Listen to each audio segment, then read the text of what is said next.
Hi, my name is Sven Zagala. I'm the CEO of ResQuant. ResQuant resists quantum computers. As you might know, quantum computers will break current security, so your bitcoins will be stolen, your DocuSign forged, or maybe your browser history opened up. So we need to secure the world from quantum computers within the next few years before they arrive. And this is what we do in hardware. The company was founded by Michał Andrzejczak, a Polish soldier, officer in the cyber defense forces, who was doing his PhD on this PQC, on this algorithms in Warsaw and also in US. And then he started the company. I was actually an angel investor at the time. After 20 years in Motorola, Harris Stratex, and some companies in the telecom sector, and I invested as an angel investor into the company, and then got sucked in as a CEO. I love it now, and I'm working 120%, managing the company while Michał is doing the technology and developing the company. So what we are doing? We are doing silicon chips, which will be like little Enigma machines in every device, smart city, smart home, military systems, critical infrastructure.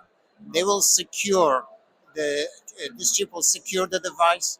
It will make it. It will also identify it uniquely, which is very important. So it's the hardware root of trust of any device, any hardware that communicates. And this what we have been doing for the last 2 years.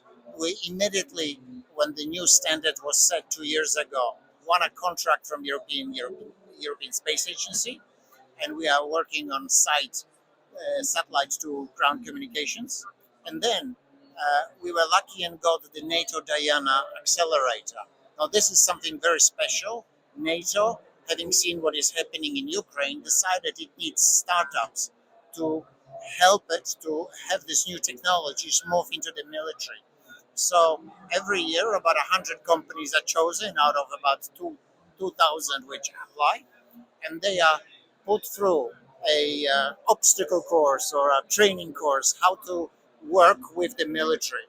We have been working all of 25 with NATO Diana and ACT. This is NATO Allied Command Transformation, the part of NATO which is looking at innovation. And they gave us a very brief task. Can you fix IFF, friend foe identification for drones? The problem was that 60% of Ukrainian drones were shot down by friendly fire. The soldier in the trenches, when he saw a drone, he shot it down. So we have been working on a system of identification or call and challenge response mechanism. So you know that the drone, so the soldier would know that the drone that is coming is friendly. And today we are developing this as a system for NATO countries in Europe, in particular in Poland, where we are coming from, the eastern flank and the Baltics.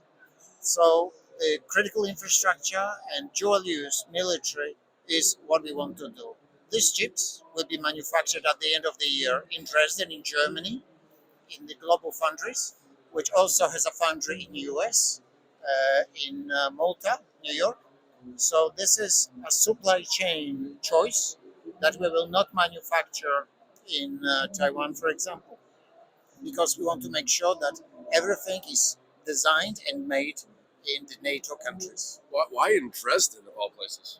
Because Dresden is one of the two European foundries which manufacture chips at 22 nanometer level, which is excellent for example, satellites, automotive. So all kinds of industrial devices are actually excellent for 22 nanometers. The very small, like two nanometers free, are excellent for AI or Apple iPhones. But this is a good solution. All right, and now a huge basic question. I thought the whole point of quantum computing, what we should be scared of, is that all cryptography will be rendered obsolete. if I understand what you guys have been explaining to me, cryptography can be made quantum proofed. Is it more the cryptography or is it more the physical structure of the chip? Which one is it, or is it both? Well, fundamentally, it's the mathematics. It is the algorithms which a number of academics have been working on for years. Since the 1990s. In 1997, Alan Shaw published a paper which actually said, okay, we have a problem, Houston, in 20 or 50 years. Right. Now, after that, in about 15 years ago, both American and European, well, actually global scientists were looking at solutions which were mathematical. Now, having said that, when we make a chip, the chip is particularly secure. It makes sure that it's so very difficult to extract the private key, the secure part of the device, because of its structure. And we are working on things such as physical and clonable function. Now, what it means is basically a fingerprint, a chip fingerprint. So, since every chip has tiny impurities in silicon, these impurities, like the human fingerprint, make it unique and identify it uniquely when put in a device. So let's see if I'm following this right. As somebody who is not technically very proficient, there are both cryptographic solutions and something about the physical properties of these chips that if you deploy both, you can make, for example, my laptop harder to hack, and my computer is basically putting out a signal like its own fingerprint saying, I am who I say I am. Is that correct? Yes, that's correct in the sense that it makes it much more secure. But fundamentally, it's the algorithms, not the chip. Okay. Because, for example, today Yeah. your browser already has the algorithms introduced, and it is today quantum secure. The computer is running the algorithm rather than the chip. The difference is that the computer is heavy, uses a lot of power, cannot be put into a tiny device, and uh, of course, it's also less secure than having it in a chip. So chips are used for IoT devices, so Internet of Things devices, and but today, for example, Apple Messenger also is quantum safe. It's already been it already has the algorithms, the mathematics inside. So This is very important. I'm very confused though. I thought that Q-Day is coming. We need to be scared. Our Bitcoin will go to zero because no cryptography will withstand it. You're saying a lot of things are already hardened. Things are moving in the right direction, but actually, everybody today is focusing on AI security, while the breaking of the quantum computer bracket will actually expose every single connected device which has not been upgraded to the new standard. So potentially, it's a far bigger threat. Think of all the critical infrastructure which has old security in it, and suddenly, it just becomes naked open. It's all naked. I was about to say. So somebody mentioned there's 21 billion. Yeah, 21 billion devices. Are those just personal civilian devices like our phone and computer, or is that counting everything? No. We are talking about what we call near field devices, so small devices, handheld devices.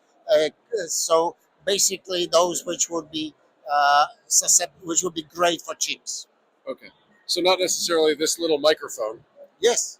Oh, this microphone does count as one of those devices. Well, it might have, because if it starts transmitting between your micro, let's say it's a wireless microphone, Yes. a tiny wireless microphone, Which it is. Yeah. and then it would be transmitting between itself and your telephone, your phone, Yeah.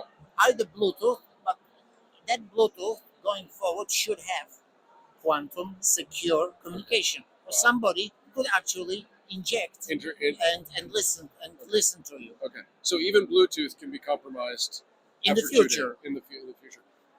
So what should people be doing? They should be upgrading all their devices. Is that the advice for the what's the so what for the everyday person? No, I think for the everyday person is they should be aware that today if they can use their computers with with quantum secure, they should use it. This is algorithms, but fundamentally, this is a job for OEMs, for manufacturers of devices. The original Yeah, electronics manufacturers. the original We manufacturer. should assume, as you said, browsers are probably upgraded. Major browsers. Software upgrades are easy, Okay.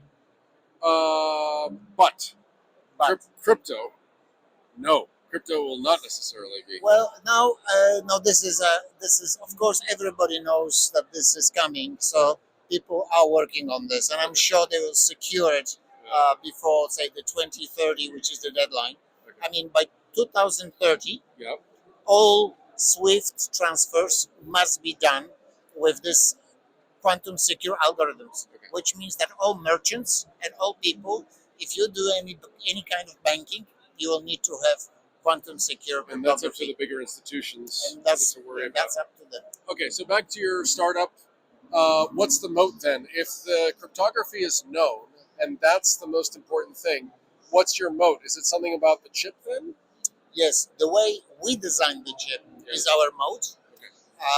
The second, and this is things that I cannot talk about because they are under patent. So sorry. However, we are also Or trade secret? They're probably trade secret. They are trade secrets and they are being patented.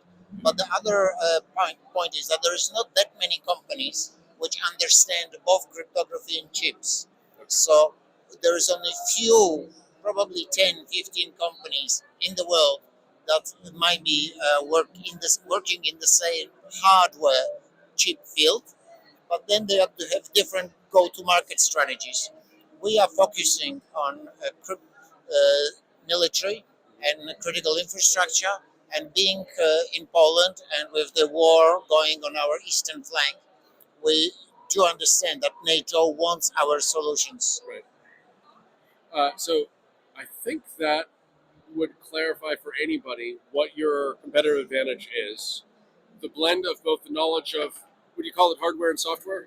Hardware, cryptography, and also use cases, military use cases. And you've already installed it in drones. Are you able to discuss that, whether it's already in Yes. drones or not? So at the moment we have prototypes. Okay. So we have worked all of last year with NATO on these prototypes, and we already have a solution for European Space Agency ground to satellite communications. But the chips will be around the end of this year.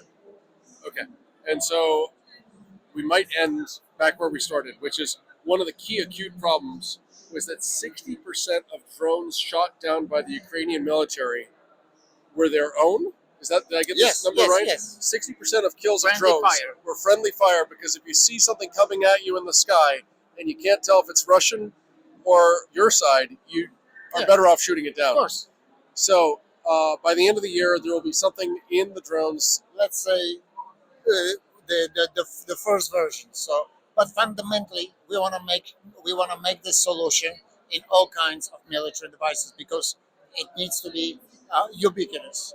But I think also, if I can say, today, for people who have companies, who run businesses, we have the threat of harvest now, decrypt later. Yeah. The bad guys are basically copying the backups, the data that you have. This could be banking data. This could be the, let's say, PricewaterhouseCoopers data, because actually we were doing a workshop with this on them, and they realized that in the future, well, I shouldn't have said that, I guess, but the point is that the bad guys are copying the data, and then in the future they will decrypt it. So even if today your data is not decrypted, it will be, and you can't stop it because it's already in storage, waiting for the quantum computer to hit it. So then how could your technology possibly save us from that scenario? There's no way. Implement it as fast as possible. The faster you implement it, the faster you stop the harvesting. And so could you explain then how do we stop the harvesting, and how could You can't. You can't. Okay. So the data is harvested. What would could you explain the civilian use? I get the drone application.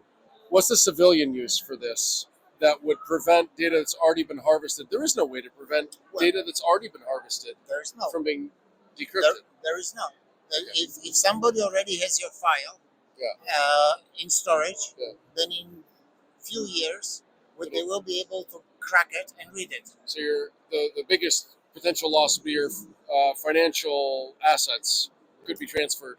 Well, hopefully by that time the banks would have had all upgraded to quantum secure. So even if they, for example, broke and learned your keys or your passwords, first of all, you would have changed them. I guess not that many people do it, but you should. Yeah. But fundamentally, the system would have will be upgraded. So hopefully, it will work. So then it's more all of our private messages that we would prefer not to share with the world. Anything that could be blackmail material. Is that what we need to be worried about? If it's not financial stuff, what else are people worried about? It could be privacy. Yes, it could be privacy. It could be basic identity. Oh, identity theft. Okay, that's the other scenario. All right, one last time to make sure I get this. The civilian application for what you guys have, where would it fit in? You work with OEMs? Yeah, with manufacturers of devices. So, for example, we are talking to companies which manufacture drones, or to companies which manufacture devices to put our chips into their devices. Okay, and so the same logic that is helpful to the military in Ukraine would be helpful for a civilian to know that when I'm connecting to, for example, the Wi-Fi, that the Wi-Fi system recognizes it's really my computer. Is that the similar? Is it a similar use case? Is that a similar function that when you deploy it in a civilian context? Well, or is it fundamentally different? It's not fundamentally different. It's just that it's a very different use case. But fundamentally, you need to the use case is identity, making sure that you send a challenge saying, okay, are you a friend? And in a secure way, get a response, yes, I am a friend. So, and that's what you ideally want in all of your electronics. And that's what you want. Great. I think, is there anything else that you wish I'd asked you that I didn't ask you, or that you want to share? Well, I think doing deep tech and doing chips is hard, but at the same time, I think that the world needs more of hardware designs in the world of AI, where software is eating, let's say, other software, but the hardware remains as the hardware root of trust. That keeps coming up in these talks, exactly that theme. And maybe, how's this for a final question?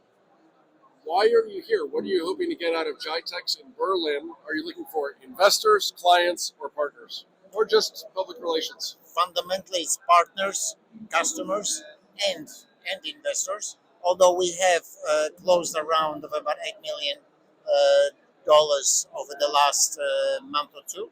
However, what the most important thing is that we feel that what we are doing is important. That this is something that we must do. That it's security of really our families. Families, ourselves, our civilians. And the families means the world, kind of. Yeah. I don't want to sound, too. Go for it. Go for it. But fundamentally, this is very important task and challenge. I'm glad you're ending with that, actually, because there is a young man who's working on creating building materials on the moon. And it sounds crazy, but it sounds like he's already got his contracts. And it's part of that big, ambitious, crazy plan to put a permanent base on the moon. And he said one of the things to look for if you're going to be a founder or if you're thinking about investing in a founder is that drive he talked about. Yes. It does the person feel that there is nothing more important to civilization that they could be working on. Absolutely. And you just nailed it. I didn't have to prompt you. You said, look, at the end of the day, it's not just business. This is the most meaningful thing you could be doing with your life. Yes. Yeah. I was actually retired. I was investor, an angel investor and becoming a CEO now, running the startup. It just made me 20 years younger. It made you younger. Keep that in mind, everybody. From what we're seeing and what we've read and can look up anywhere, staying active, staying challenged is the way to stay vigorous. It's meaningful, Yes. meaningful life. Yeah, find meaning, find activity, don't sit around. That's Right. it. Okay, so one more time, ResQuant, and we'll say goodbye, do widzenia, auf Wiedersehen. Anything else we want to say? Thank you. Thank you. All the best. Cheers. Oh, and we should explain some Aussie. Yes, I'm a Polish Australian. So I spent 15 years in Australia as a migrant, as a 12-year-old child. And then after university, at Melbourne University, I came back to Poland and started rebuilding Poland as working for American companies like Motorola, Harris Stratex, etc. It's been a ride, and seeing that new technology coming to fruition is also it's very exciting. And in the tough and being Polish, we understand what is on our eastern flank. My grandfather spent 11 years in Siberia, so this is very familiar to us. Another way to end on a deep and meaningful note that we understand the context that there are fundamental values and sort of civilizational questions at stake. Not to sound too judgy or preachy. And I want to make two more jokes. Congratulations on being a migrant twice. Once to Yes. the land of koalas, and then once back to the land of Yes. kapusta. Alliteration, you're welcome. And I want to be culturally sensitive and inclusive. Good day. Good day. Good day. All right. Good day. Good day. Do widzenia. Fair Auf dinkum, Wiedersehen. Yeah. Fair dinkum. Jeez. Hey, Russell Crowe, if you saw this, boost it, huh? How about a fellow sort of Aussie, huh?